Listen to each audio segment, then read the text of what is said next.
Nah, sekarang giliran Said untuk maju ke depan kelas ya. Oh,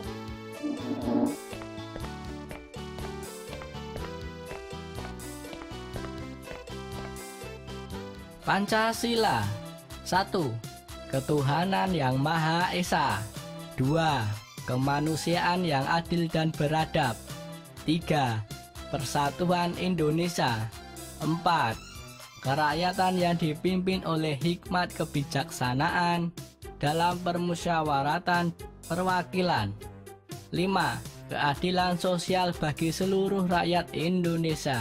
Wah, Said, bagus sekali kamu membaca Pancasilanya. Terima kasih, Bu.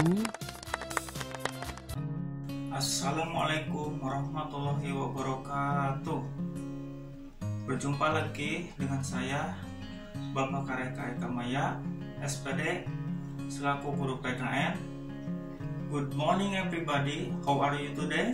Baiklah anak-anak, kalian telah nonton video yang Bapak tayangkan. Apakah yang akan dibahas pada kesempatan ini? Kita akan membahas mengenai masalah materi. Ya, betul. Yaitu kita akan membahas mengenai Pancasila.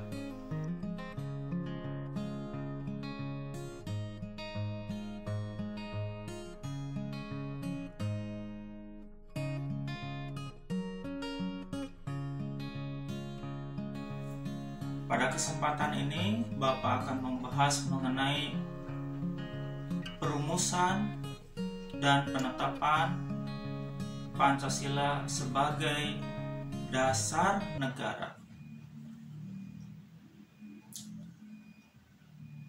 Awal mula Pancasila atau asal usul Pancasila tidak lahir begitu saja, tapi melalui suatu proses rangkaian yang sangat panjang, yaitu berawal dari pembentukan BPUPKI. Apa itu BPUPKI? Badan Penyelidik Usaha Persiapan Kemerdekaan Indonesia, atau Dokuritsu Junbi Kosakai, yang dibentuk oleh suatu pemerintahan Jepang pada tanggal 1 Maret 1945.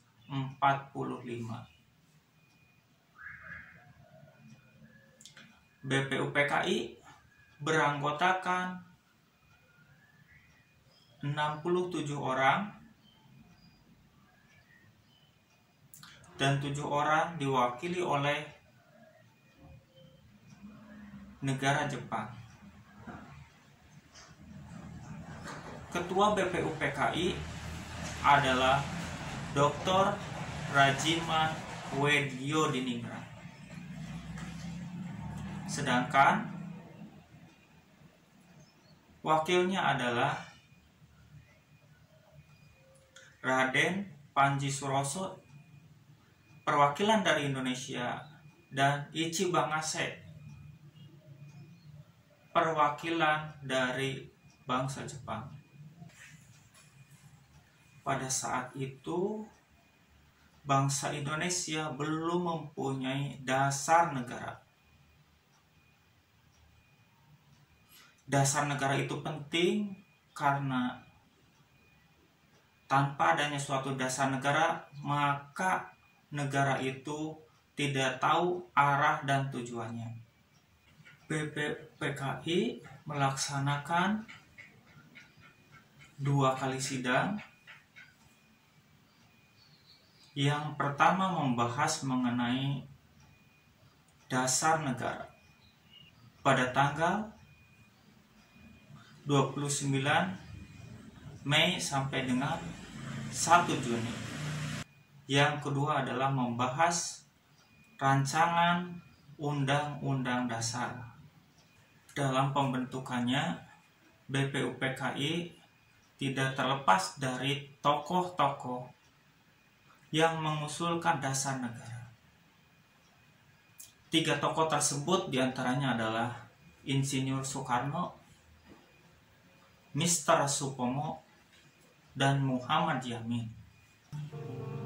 Dari ketiga tokoh tersebut, mereka mempunyai pemikiran-pemikiran yang berbeda. Tapi pada intinya sama, yaitu ingin menjadikan Indonesia merdeka. Maka lahirlah sebuah Piagam Jakarta, atau yang disebut dengan Jakarta Charter, yang lahir pada tanggal 22 Juni 1945. Isi dari Piagam Jakarta yang pertama adalah ketuhanan dengan menjalankan syariat-syariat Islam bagi para pemeluknya. Yang kedua, kemanusiaan yang adil dan beradab. Ketiga, persatuan Indonesia. Keempat, kerakyatan yang dipimpin oleh hikmah kebijaksanaan dalam permusyawaratan perwakilan. Kemudian kelima, keadilan sosial bagi seluruh rakyat Indonesia. Pada saat itu, naskah Piagam Jakarta dibacakan dan didengarkan oleh seluruh bangsa Indonesia. Terjadilah suatu pertentangan antara golongan timur yang meliputi Irian, Riau, dan Sulawesi yang khususnya beragama Nasrani. Karena kita tahu bahwa Indonesia adalah bangsa yang beragama, maka Piagam Jakarta ditinjau kembali. Akhirnya sila pertama, ketuhanan dengan menjalankan syariat-syariat Islam, dirubah menjadi ketuhanan yang Maha Esa. Setelah BPUPKI menyelesaikan sidang pertama, yaitu dasar negara, maka dilanjutkan dengan sidang kedua, yaitu pada tanggal 10 Juli sampai dengan 17 Juli, yang membahas mengenai rancangan undang-undang dasar. Maka lahirlah Undang-Undang Dasar 1945.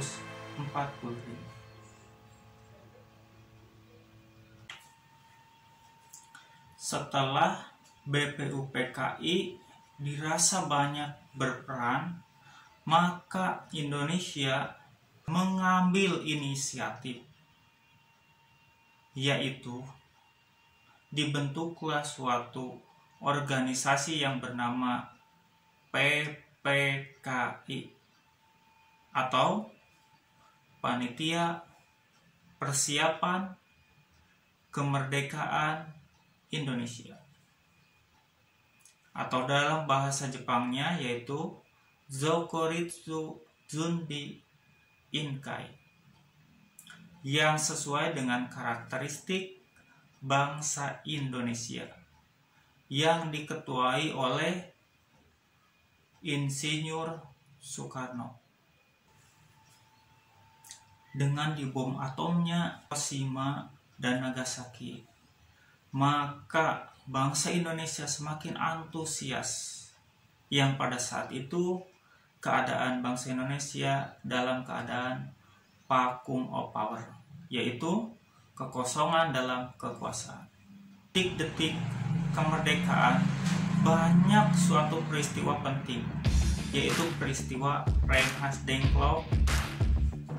Siapa yang tahu peristiwa Rengas Dengklok? Masih ingatkah kalian? Baik. Peristiwa Rengas Dengklok diawali dari suatu perbedaan yang sangat tajam antara golongan muda dan golongan tua. Dan memang sulit untuk dipecahkan mengenai persiapan kemerdekaan Indonesia. Maka dari golongan tua menginginkan suatu izin dari bangsa Jepang, sedangkan golongan muda menginginkan secepatnya untuk segera diselesaikan, untuk segera diproklamirkan.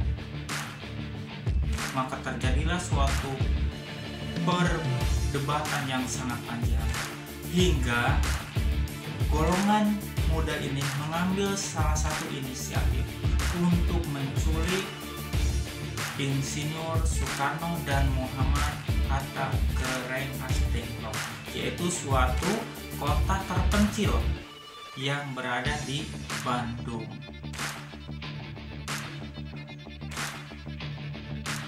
Nah, kenapa harus memilih sebuah kota Rengas Dengklok?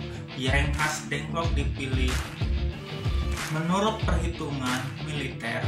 Tempat tersebut jauh dari pengamatan sekutu dan Jepang. Maka disinilah Insinyur Soekarno dan Muhammad Hatta diamankan oleh golongan muda. Diliputi suatu suasana kemerdekaan dan perasaan kebersamaan. Hingga pada saat itu kembali lagi ke Jakarta dan lahirlah naskah proklamasi. Assalamualaikum warahmatullahi wabarakatuh.